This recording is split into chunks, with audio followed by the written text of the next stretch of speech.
चलिए आज की क्लास स्टार्ट करते हैं। जो कल हमने छोड़ा था उसी से आगे बढ़ाएंगे भाई।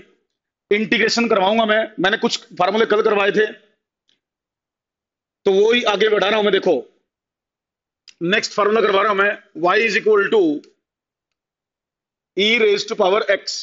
नेक्स्ट लिखो, इंटीग्रेशन में y is equal to e raise to power x.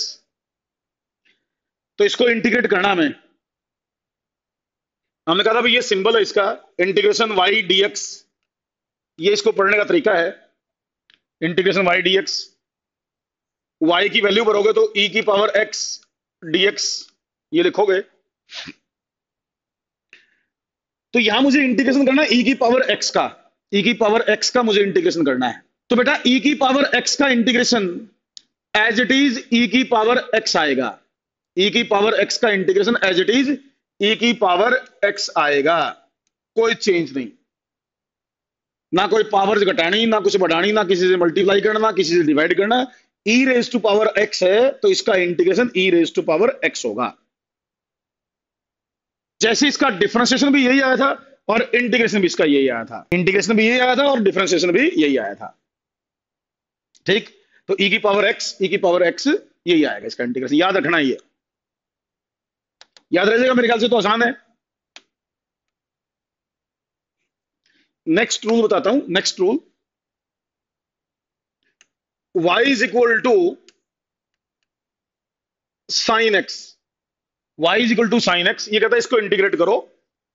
तो integration y dx, integration y dx, y की वैल्यू पुट करो, integration sine x dx। Sine x का integration minus cos x, minus cos x. Sine x का integration minus cos x. Nancy how नहीं बेटे, how तो है नहीं कुछ भी, ये तो रूल है, याद करने हैं ना। हाउ क्या होता है इसमें? You have to remember these rules, mathematical rules हैं जो फिजिक्स में अप्लाई करने हैं। अगर कैसे हुआ ये तो मैथ वाले बताएंगे आपको, हमें तो याद करना है ना फिजिक्स में ये। ठीक है, तो साइन एक्स का इंटीग्रेशन होता है माइनस कोस एक्स। साइन का डिफरेंशिएशन क्या आया था? साइन का डिफरेंशिएशन प्लस कोस एक्स आया था और इंटीग्रेशन माइनस कोस एक्स होगा। तो साइन का ध्यान रखना है। ऐसे ही y is equal to cos x, y is equal to cos x, इसको इंटीग्रेट करना है। y dx, integration cos x dx। तो cos x का इंटीग्रेशन होता है plus sine x, plus sine x। इसका डिफरेंशिएशन माइनस साइन था, integration plus sine होगा। अब देखो कितने रूल हो गए टोटल, कितने रूल हो गए। मैं सारे लिख दूं एक बार दोबारा, एक बार सारे में दोबारा लिख दूं। देखो पहला rule, y is equal to x की पावर n, तो इसका इंटीग्रेशन x की पावर n dx का x की power n plus one over n plus one. इसमें n not equal to minus one था। पहला रूल तो ये था। दूसरा क्या लिखवाया मैंने, y is equal to x की power minus one, one by x का इंटीग्रेशन लॉग एक्स लिखवाया मैंने इसका। तीसरा rule, y is equal to constant, इसका इंटीग्रेशन मैंने क्या लिखवाया, कांस्टेंट बाहर लिखा, dx का इंटीग्रेशन तो c dx हो गया था, cx हो गया था। चौथा रूल क्या लिखवाया मैंने, y is equal to constant into x की पावर n माइनस वन नहीं होनी चाहिए, तो इसका इंटीग्रेशन लिखवाया मैंने x की पावर n dx का constant n plus one over n plus one, ये लिखवाया। इसके बाद पांचवा क्या लिखवाया मैंने, y is equal to e raise to power x, तो y इसका इंटीग्रेशन आया e raise to power x का as it is e raise to power x आया। इसके बाद मैंने छठा रूल लिखवाया, y is equal to sine x, इसका इंटीग्रेशन आया अपना साइन x का माइनस कोस x। ठीक है, और फिर मैंने लिखवाया कोस x का भाई, y is equal to cos x, integration y dx, cos x dx आया भाई साइन x। ये है मेन रूल आपके, मेन रूल ये है, मेन ये है आपके, मेन ये याद करने हैं जो आपको बताया मैंने। ये कांस्टेंट वाला बेटा x की पावर n है, पावर में एक ऐड कर दिया, नई पावर से डिवाइड कर दिया सौम्या। इसमें क्या किया मैंने, x की पावर n है, पावर में एक ऐड कर दिया, नई पावर से डिवाइड कर दिया, कांस्टेंट एज इट इज रह गया अपना। ये कल करवाया था हमने। जो मेन रूल है ना, मेन रूल है, जैसे 98% 99% जो फिजिक्स में यूज होंगे, इंटीग्रेशन का जो मेन पार्ट फिजिक्स में यूज होगा वो ये है। अब ये है 7 या 8 पॉइंट, 7 पॉइंट मान लो, 8 पॉइंट मान लो, इसके फालतू नहीं यूज होता। 98 99% इंटीग्रेशन का ये यूज आपको आना चाहिए। इसीलिए मैं बार बार एक ही बात बोलता हूं कि कई बार बुक्स में इतना एक्स्ट्रा दिया होता है, इतना एक्स्ट्रा दिया होता है कि वो फिजिक्स के पॉइंट से यूजलेस है, फिजिक्स के पॉइंट से बच्चा फालतू में वैसे पढ़ता रहता है। 1 या 2% यूज होंगे वो मैं बताऊंगा, इसके अलावा क्या यूज होगा, इसके अलावा क्या यूज होगा वो बताऊंगा, अभी बताऊंगा मैं आपको 1-2 पॉइंट और। लेकिन मेन है ये पॉइंट, अगर ये याद है तो इंटीग्रेशन का मैक्सिमम काम हो गया आपका। ठीक, अब जो इसके अलावा एक्स्ट्रा जो है ना 1-2 पॉइंट वो बताता हूं, सुनो, और वो सुनो। जैसे मैंने इसका इंटीग्रेशन बताया, e की पावर x dx, सॉरी इसका इंटीग्रेशन, तो मैंने इसका इंटीग्रेशन क्या बताया, integration y dx e raise to power x dx, और इसका यही आंसर आ गया, ये आंसर आ गया, कोई दिक्कत नहीं बताया मैं। लेकिन अब देखो y is equal to e raise to power 5x, y is equal to e raise to power 5x, यूं दे दे मान लो यो। देखो इसमें तो अकेली पावर x थी, पावर x थी, अब इसमें x का कुछ मल्टीपल आ गया भाई। अब ये कहेगा कि इसको इंटीग्रेट करना है, तो अब केवल ये आंसर इस तरीके से नहीं आएगा, एक स्टेप एक्स्ट्रा होगा इसमें, एक स्टेप एक्स्ट्रा होगा। वो क्या स्टेप है देखो, अब जैसे मुझे इसको इंटीग्रेट करना है, इसको मुझे इंटीग्रेट करने के लिए कहा इसने, बेटा पहला स्टेप तो कॉमन है, e की पावर 5x तो यूं का यूं लिख दो, e की पावर 5x तो यूं का यूं लिख दो, कोई चेंज नहीं करो, e की पावर 5x यूं का यूं लिखो। लेकिन अब एक स्टेप और है, वो स्टेप ये है कि ये जो पावर है ना, ये जो पावर है, इस पावर के डिफरेंशिएशन से डिवाइड कर दो, इस पावर के डिफरेंशिएशन से डिवाइड कर दो। तो 5x का डिफरेंशिएशन करना है, 5 पावर का 5x का डिफरेंशिएशन आएगा 5, 5x का डिफरेंस कितना आएगा 5, तो divided by 5, divided by 5, 5x का डिफरेंशिएशन जो भी पावर का डिफरेंशिएशन है उससे डिवाइड करना है। तो ये आपका आंसर आ गया भाई, ये आपका आंसर आ गया। बोलो आसान है, और एग्जांपल ले लूं, और ले लूं एग्जांपल, देखो y is equal to e raise to power -10x, e raise to power -10x, ये कहता है इसको इंटीग्रेट करो, तो y dx का इंटीग्रेशन करूंगा, integration e raise to power -10x dx लिखूंगा। पहला स्टेप तो यूं का यूं, e raise to power -10x तो यूं का यूं, कोई चेंज ना करो। उसके बाद इस पावर के डिफरेंशिएशन से डिवाइड, पावर का डिफरेंशिएशन -10 होगा तो डिवाइड बाय -10, तो ये आपका आंसर आ गया, डिवाइड बाय -10। चलिए एक तो ये होगा, अब मैं इसको और अप्लाई करता हूं, अब मैं और उसको अप्लाई करता हूं, देखो साइन और कोस पर अप्लाई करता हूं, साइन और कोस पर। देखो y is equal to sine x, इसका इंटीग्रेशन आपने कहा था भी करना है, और आपने इसका आंसर माइनस कोस एक्स बताया, बिल्कुल कोई दिक्कत नहीं, अभी लिखा था मैंने माइनस कोस एक्स आएगा भाई, सबको पता ही है। लेकिन अगर मान लो ये हो तो y is equal to sine 3x हो, तो y is equal to sine 3x, अब बोलो इसका इंटीग्रेशन क्या आएगा। अब एक स्टेप वही एक्स्ट्रा, जैसे e की पावर में एक्स्ट्रा था, ऐसे इसमें भी एक स्टेप एक्स्ट्रा होगा, तो integration y dx, integration sine 3x dx, sine का माइनस कोस तो होगा ही होगा, माइनस कोस तो लिखोगे आप, माइनस कोस 3x तो लिखोगे ही लिखोगे। इसके बाद एक्स्ट्रा क्या है, ये जो एंगल वाली वैल्यू है ना, इसके डिफरेंशिएशन से डिवाइड, इसके डिफरेंशिएशन से डिवाइड, तो डिवाइडेड बाय 3, तो ये आंसर आएगा आपका, this is the required answer. बिल्कुल सही, माइनस कोस आएगा बेटा, माइनस कोस, माइनस कोस। हाँ सही है, बिल्कुल सार्थक। कृष्णम, एक्सटीज, प्रिंसी, यश राव, निशांत वर्मा, रवि पंजेठा। एक और एग्जांपल लेता हूं, और एग्जांपल लेता हूं। देखो, y is equal to, y is equal to cos 7x, y is equal to cos 7x। ये कहता है इसको इंटीग्रेट करो भाई, तो integration y dx, integration cos 7x dx। इसका इंटीग्रेशन sin 7x तो आएगा ही आएगा, sin 7x तो आएगा ही आएगा। इसके डिफरेंशिएशन से डिवाइड, तो डिवाइडेड बाय 7, डिवाइडेड बाय 7। चलो बेटा, मान लो ये तुम कर लोगे। एक एक क्वेश्चन तुम्हें दे दूं, एक क्वेश्चन तुम्हें दे दूं, अरे तुम कर दोगे क्या? एक क्वेश्चन तुम्हें देता हूं, चलो। एक एक नहीं, पहले मैं करवाता हूं, पहले मैं करवाता हूं, फिर तुम्हें देता हूं।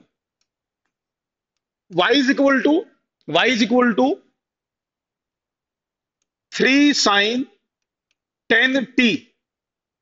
मैं करवाता हूं। अगला क्वेश्चन तुम्हें दूंगा, तुम्हें तो फंसाऊंगा मैं। ऐसा क्वेश्चन दूंगा तुम गलती करोगे। y is equal to 3 sin 10t। इसमें वेरिएबल चेंज कर दिया मैंने, वेरिएबल मैंने t ले लिया, वेरिएबल मैंने t ले लिया। कोई बात नहीं, वेरिएबल से क्या फर्क पड़ता है, x लो t लो, आपकी मर्जी है।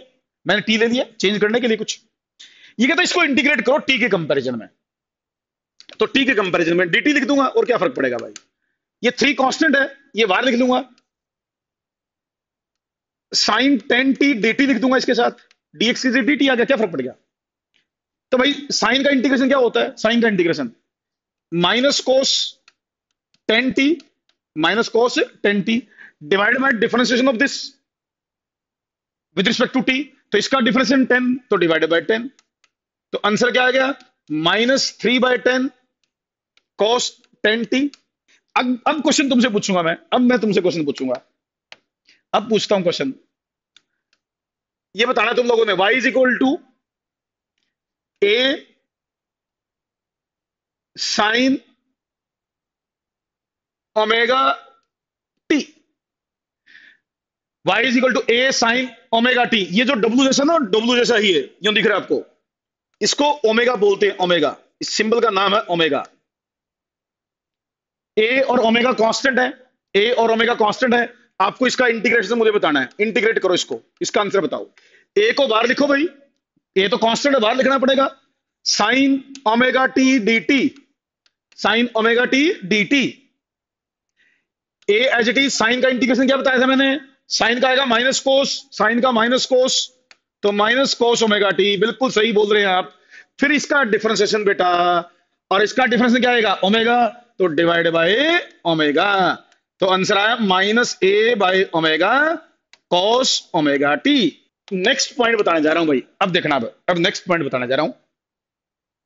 अच्छा, कल मैंने एक जिक्र किया था लास्ट में, जब जा रहे थे, क्लास खत्म होने वाली थी, कांस्टेंट ऑफ इंटीग्रेशन का जिक्र किया था मैंने, कांस्टेंट ऑफ इंटीग्रेशन का जिक्र किया था, याद है, कांस्टेंट ऑफ इंटीग्रेशन। तो मैंने कल जिक्र किया था कांस्टेंट का, कांस्टेंट ऑफ इंटीग्रेशन का, और मैंने कहा था भी फिजिक्स में ये यूज नहीं होता, इसलिए मैं कहीं पर भी वो कांस्टेंट लिख नहीं रहा था, ना मैंने कल लिखा ना मैंने आज लिखा। लेकिन अगर आप किसी मैथ वाले टीचर से पूछोगे ना, मैथ वाले टीचर से पूछोगे, तो वो ये कहेगा कि शायद चैल ने गलती कर दी, तो आपके सर ने ये सही नहीं बताया, इसमें कांस्टेंट आना चाहिए था। बिल्कुल सही कह रहा है मैथ वाला टीचर, बिल्कुल सही कब बोलेगा, वो अपनी जगह वो सही है, क्योंकि वो मैथ में तो ऐसा ही होता है, कांस्टेंट ऑफ इंटीग्रेशन आता है। लेकिन मैं बार बार एक ही चीज बोल रहा हूं आपको, कि मैं तो आपको मैथमेटिकल टूल्स उस तरीके से करवा रहा हूं जैसे मुझे यूज करने फिजिक्स में अपने यूज होंगे। तो अभी मैं बताऊंगा आपको कि क्यों मैंने वो सी यूज नहीं किया था कल, क्योंकि मैंने उस पर ध्यान नहीं दिया, कभी भी यूज ही नहीं किया मैंने, क्योंकि हमारे यूज नहीं होना, वो आना ही नहीं फिजिक्स में। उसका कारण क्या है वो समझो। नहीं, ओनली यूज इन मैथमेटिक्स नहीं है, ओनली यूज इन मैथमेटिक्स नहीं है, फिजिक्स में भी यूज हो सकता है, लेकिन हमारे यूज नहीं होता, हमारे यूज नहीं होता 11-12 तक। ऐसा नहीं है कि मैथमेटिकल, ऐसा नहीं है, रूल थोड़े चेंज हो सकते हैं, वो तो सबके लिए सही है, लेकिन मैं क्यों नहीं बता रहा उसका कारण बताऊंगा मैं, अब बताऊंगा मैं। सुनो बेटा, जो इंटीग्रेशन होता है ना, जो इंटीग्रेशन होता है वो 2 टाइप का होता है। अपने काम के हिसाब से बोलूं तो मैं, वही बात फिर आएगी फिजिक्स के हिसाब से बोलूं तो, एक इंटीग्रेशन को बोलते हैं डेफिनेट इंटीग्रेशन, और एक इंटीग्रेशन को बोलते हैं इनडेफिनेट इंटीग्रेशन। डेफिनेट इंटीग्रेशन और इनडेफिनेट इंटीग्रेशन, डेफिनेट इंटीग्रेशन, और एक होता है इनडेफिनेट इंटीग्रेशन, डेफिनेट और इनडेफिनेट। जो कांस्टेंट ऑफ इंटीग्रेशन है ना, कांस्टेंट ऑफ इंटीग्रेशन है, जो सी की बात मैं कर रहा हूं, वो आता है इनडेफिनेट इंटीग्रेशन में। जब भी आप इनडेफिनेट इंटीग्रेशन करोगे तो कांस्टेंट ऑफ इंटीग्रेशन यूज होगा इनडेफिनेट में। लेकिन अगर आप डेफिनेट इंटीग्रेशन करोगे तो उसमें कांस्टेंट ऑफ इंटीग्रेशन खत्म हो जाता है, उसमें नहीं आता कांस्टेंट ऑफ इंटीग्रेशन फिर डेफिनेट इंटीग्रेशन में। अब बच्चे को दिमाग में आएगा, सर ये इनडेफिनेट डेफिनेट कहां से ले आए आप, पहले तो आपने बताया नहीं, पहले तो आपने केवल इंटीग्रेशन बताया। भाई स्टेप वाइज बताऊंगा सारी बातें, अब बताऊंगा डेफिनेट इंटीग्रेशन क्या होता है, दोनों में फर्क क्या है, डेफिनेट और इनडेफिनेट में क्या मोटा फर्क है वो बताऊंगा अभी। तो बेटा मैं एक एग्जांपल लेता हूं, एग्जांपल से चीज बिल्कुल क्लियर हो जाएगी डेफिनेट और इनडेफिनेट में क्या है, फर्क क्या है। ठीक, डेफिनेट और इनडेफिनेट का एग्जांपल से डिफरेंस बताता हूं। जैसे इसको जो मैं करवा रहा हूं उसको एक एग्जांपल ही मानना, ये नहीं कि हमेशा ऐसा ही होगा जो मैं बोलूंगा, जस्ट डिफरेंशिएट करने के लिए मैं एग्जांपल दे रहा हूं। जैसे मान लीजिए मैं लिखा y is equal to x raise to power 3, और मैंने बोला integrate it with respect to x, integrate it with respect to x. मैं दो क्वेश्चन लिख रहा हूं, दो question, integrate it with respect to x, या सिंपल इंटीग्रेट भी बोल सकता था। तो एक तो यूं बोल दूं मैं, एक तो क्वेश्चन यूं लिखूं, दूसरा चेंज कर रहा हूं मैं लिखूं let y is equal to x raised to power 3, y is equal to x raised to power 3, और अब मैं बोलूं इंटीग्रेट इट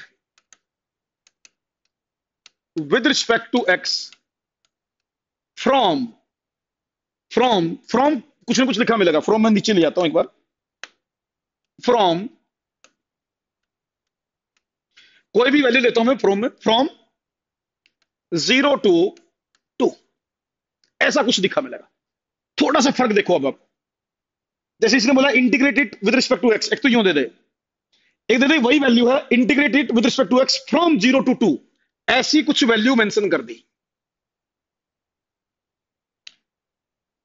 बेटा ये जो इंटीग्रेशन है ना, ये क्वेश्चन है इनडेफिनेट का, ये क्वेश्चन है इनडेफिनेट का, और ये क्वेश्चन होगा डेफिनेट का। ये क्वेश्चन डेफिनेट का हो गया और ये क्वेश्चन होगा इनडेफिनेट का। अब सुनते जाना, पहले मेरी बात को 2 मिनट सुनो।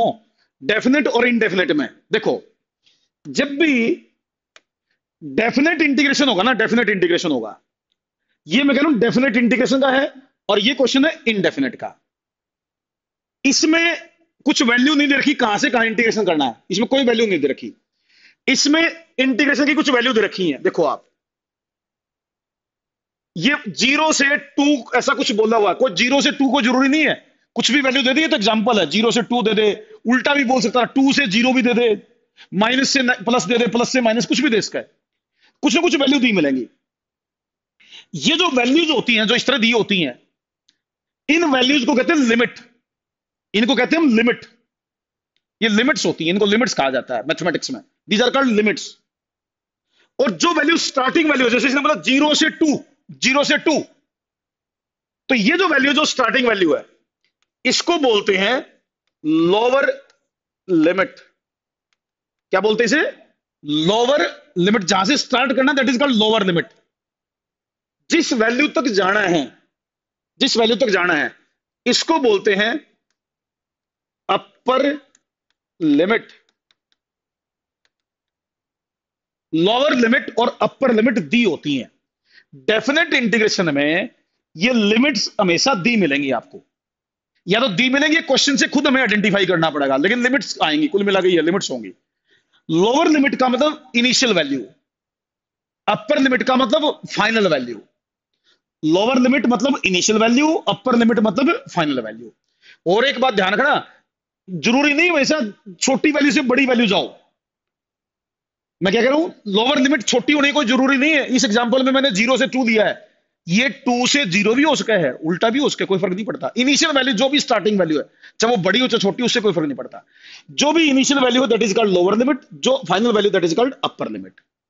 अगर किसी इंटीग्रेशन में इस तरीके से लिमिट दी हो तो उसको डेफिनेट इंटीग्रेशन बोला जाता है, that is called definite integration. Indefinite integration में कोई लिमिट नहीं होती। अगर लिमिट्स ना दे रखी हो तो वो इनडेफिनेट इंटीग्रेशन है, लिमिट दे रखी हो तो डेफिनेट इंटीग्रेशन है। और बेटा फिजिक्स में आपका डेफिनेट इंटीग्रेशन यूज होता है। जितने भी न्यूमेरिकल होंगे, जितने भी डेरिवेशंस होंगे, हर एक में आपका डेफिनेट इंटीग्रेशन यूज होगा। आपको कुछ ना कुछ लिमिट दी होंगी या आपको खुद आइडेंटिफाई करनी होगी क्वेश्चंस में। तो जब डेफिनेट इंटीग्रेशन करना होता है तो उसमें कांस्टेंट ऑफ इंटीग्रेशन नहीं आता। इसीलिए हम वो कांस्टेंट ऑफ इंटीग्रेशन पहले नहीं बता रहे थे आपको, क्योंकि हमने करना इस टाइप का इंटीग्रेशन है, डेफिनेट इंटीग्रेशन। ये क्वेश्चन सोल्व कैसे होगा, अब मैं इसको सोल्व करके बताता हूं।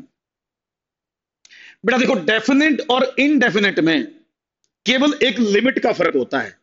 रूल वही है जो पहले बताए मैंने, रूल तो वही जो 7-8 पॉइंट बताए ना, वही है। अब जब ये इंटीग्रेशन करोगे ना तो इसमें एक स्टेप एक्स्ट्रा होता है, एक स्टेप एक्स्ट्रा होता है। वो क्या होता है, कैसे करते हैं, वो मुझे सिखाना है। बिल्कुल आसान सा स्टेप है, बाकी तो रूल यूं के यूं तो है पीछे वाले तो। अब ये लिमिट दे रखी होंगी, इनका कैसे यूज करना है, क्या इसका मतलब है, वो मुझे सिखाना है आपको। तो हमने कौन सा पढ़ना है, डेफिनेट इंटीग्रेशन। उसमें इस तरह की लिमिट्स आपको दी मिलेंगी। तो मैं ये क्वेश्चन सोल्व कर देता हूं। अब मेरे ख्याल से समझ में आया होगा डेफिनेट इंटीग्रेशन और इनडेफिनेट में फर्क क्या है। डेफिनेट में लिमिट्स दी होंगी वेरिएबल की, इनडेफिनेट में कोई लिमिट नहीं दी होंगी, ये फर्क है। अब इसको क्वेश्चन को सोल्व कैसे करते हैं वो सिखा देता हूं। देखो भाई, जैसे परफेक्टली क्लियर, ओके। क्वेश्चन क्या था मेरा, y is equal to x raise to power 3 integrate from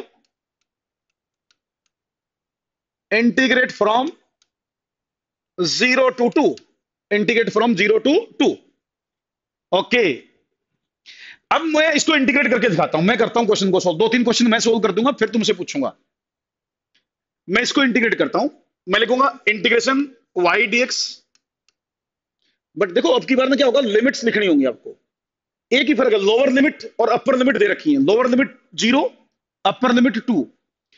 तो जब आप डेफिनेट इंटीग्रेशन करते हैं ना, तो सिंबल के नीचे, इंटीग्रेशन के सिंबल के नीचे लोअर लिमिट लिखी जाती है और ऊपर लिखी जाती है अपर लिमिट। नीचे लोअर लिमिट, ऊपर अपर लिमिट, ये लिमिट्स मेंशन करनी पड़ती हैं बाबे। अब देखो, जैसे integration 0 to 2 x cube dx, नीचे लोअर लिमिट मेंशन कर दी, ऊपर अपर लिमिट। उल्टा नहीं करना, उल्टा कर दो गलत हो जाएगा। लोअर लिमिट हमेशा नीचे लिखी जाएगी, अपर लिमिट हमेशा ऊपर लिखी जाएगी। अब रूल लगा दो इंटीग्रेशन का। रूल क्या कहता है, x की पावर 4/4, पावर में एक ऐड कर दो, नई पावर से डिवाइड कर दो। रूल तो वही है एज इट इज। अब क्या होगा, ब्रैकेट लगाओ, स्टेप समझते जाओ क्या फर्क पड़ रहा है, पहले वाले से क्या लगा रहा है। इन लिमिट्स का ध्यान रखना है, अब हमें लिमिट्स का ध्यान रखना है। अब मैं ब्रैकेट लिखूंगा, ब्रैकेट के बैक साइड में नीचे लोअर लिमिट, ऊपर अपर लिमिट। लोअर लिमिट नीचे लिख दूंगा, अपर लिमिट ऊपर लिख दूंगा, ब्रैकेट लगाऊंगा। इंटीग्रेशन का सिंबल नहीं, ब्रैकेट लगाऊंगा। ठीक है, आंसर देखते हैं। अब क्या करूंगा, मैं लिमिट पुट करूंगा, मैं लिमिट पुट करूंगा। उसके लिए ना, जब भी लिमिट भरो ना, जो भी कांस्टेंट हो ना, जो भी जैसे मल्टीपल में 1/4 है, ये कांस्टेंट वगैरह बाहर लिख लिया करो, ताकि कैलकुलेशन में गलती होने के चांस ना रहे। ये जैसे ये है, ये बाहर लिख लो। इसको बाहर लिखने के बाद फिर लिमिट पुट करना, गलती होने के चांस कम हो जाएंगे। जैसे यूं लिख लो पहले इसको, इस 1/4 को बाहर ही निकाल लो। ठीक, अब ध्यान से सुनो अगला स्टेप। देखो, अब लिमिट पुट करनी है भाई मुझे। अब लिमिट पुट करने का मतलब क्या है, देखो सुनो, ये 2 क्या थी, ये अपर लिमिट थी। 2 क्या है, अपर लिमिट। तो अब क्या करोगे, इस x की जगह पर ना, इस x की जगह पर ये अपर लिमिट लिखोगे, x की जगह पर अपर लिमिट लिखोगे, तो 2 की पावर 4 हो जाएगा। 2 की पावर 4, इस वेरिएबल की जगह अपर लिमिट लिखोगे तो 2 की पावर 4। फिर माइनस का निशान लगाओगे, फिर माइनस का निशान लगाओगे, फिर इस x की जगह पर लोअर लिमिट लिखोगे, इस x की जगह लोअर लिमिट, तो 0 की पावर 4 हो जाएगा बेटे, 0 की पावर 4। यहां से देखो 1/4 इंटू 16 माइनस 0, तो 1/4 इंटू 16, आंसर 4 आया। ये हमारा आंसर आ गया 4। इजी है। मैं अब दूसरा क्वेश्चन लेता हूं, एक और एग्जांपल लेता हूं, एक और एग्जांपल लेता हूं। देखो भाई, y is equal to x raise to power 2, ये कहता है integrate it from 3 to 0, 3 to 0, y is equal to x की पावर 2, और ये कहता है इंटीग्रेट इट फ्रॉम 3 to 0। तो बताओ लोअर लिमिट क्या हुई? लोअर लिमिट कौन सी हुई? 3। This is the lower limit. Upper limit क्या हुई? 0।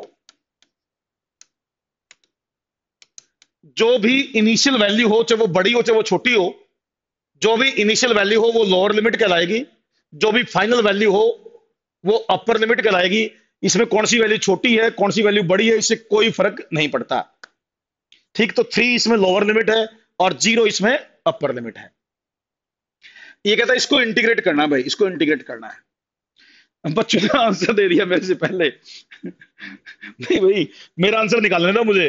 अब तुम आंसर दे दोगे, सबने आंसर निकाल दिया, मैं तो बेवकूफ पड़ गया है। आंसर लिख दिया तुमने तो। ना भाई, ऐसे नहीं काम चलेगा, ना ना ना ना। अब मैं कैसे करवाऊं फिर? सबने आंसर लिख दिया उठा के। मैं सोल्व करूंगा ना, मैं नहीं मानता, मैं नहीं मानता, मैं तो सोल्व करूंगा। तो integration y dx, integration y dx, limit 3 to 0, limit 3 to 0, x square dx, limit 3 to 0, lower limit 3 है अपर लिमिट 0 है, integration x cube by 3, limit 3 to 0। अब 1/3 बाहर निकालूंगा, एक्स क्यूब लिमिट 3 to 0। अब इसमें लिमिट भरूंगा 1/3, 0 की पावर 3, पहले 0 रखूंगा, 0 की पावर 3 माइनस फिर 3 रखूंगा, 3 की पावर 3। आंसर क्या आया? 1/3 इंटू -27, तो आंसर आया -9। चलो और एग्जांपल ले लूं, और एग्जांपल ले लूं भाई, कुछ और एग्जांपल ले लूं। देखो, y is equal to cos theta, y is equal to cos theta, integrate it from, integrate it from 0 to 90 degree. ये कहता है integrate it from 0 to 90 degree.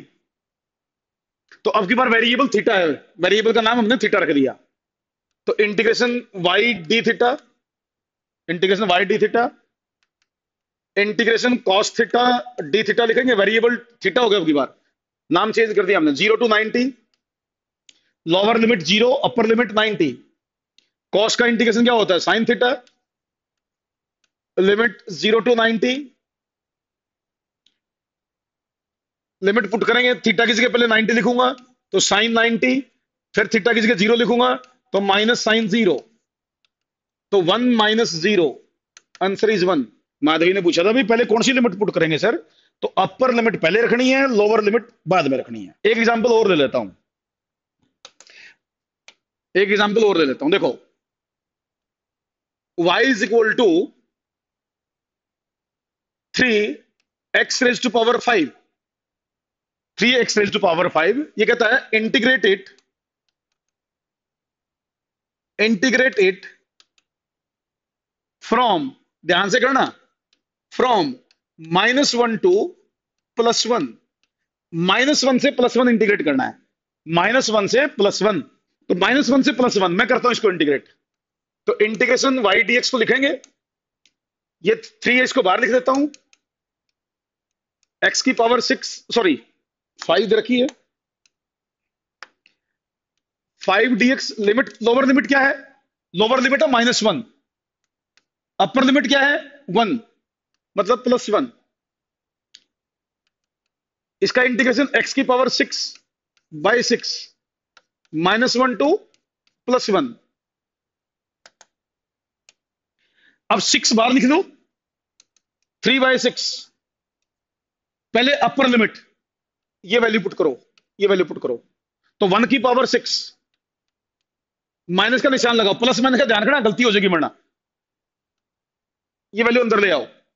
अब -1 की पावर 6, तो 1/2 तो बाहर है, 1 -1 0, अरे जीरो आता होगा, जीरो देखो, जीरो जीरो माइनस, ये क्या होगा, ये प्लस नहीं हो जाएगी, पावर 6 पावर है इसकी, देखो एक बार, इसकी वैल्यू +1 हो जाएगी भाई, 6 पावर है ना कृष्णम,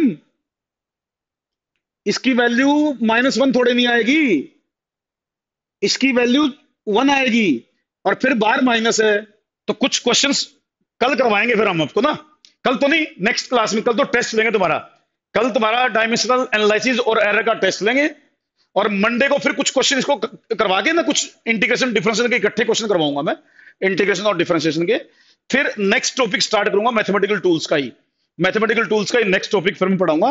तो कल आपका टेस्ट है, ठीक है, जिसमें डायमेंशनल एनालिसिस और एरर के क्वेश्चन आपको तैयार करके आने हैं, क्लास टाइम पे ही टेस्ट होगा, जिस टाइम ये क्लास लगेगी उसी टाइम पे। तो बेटा ओके, मिलते हैं फिर।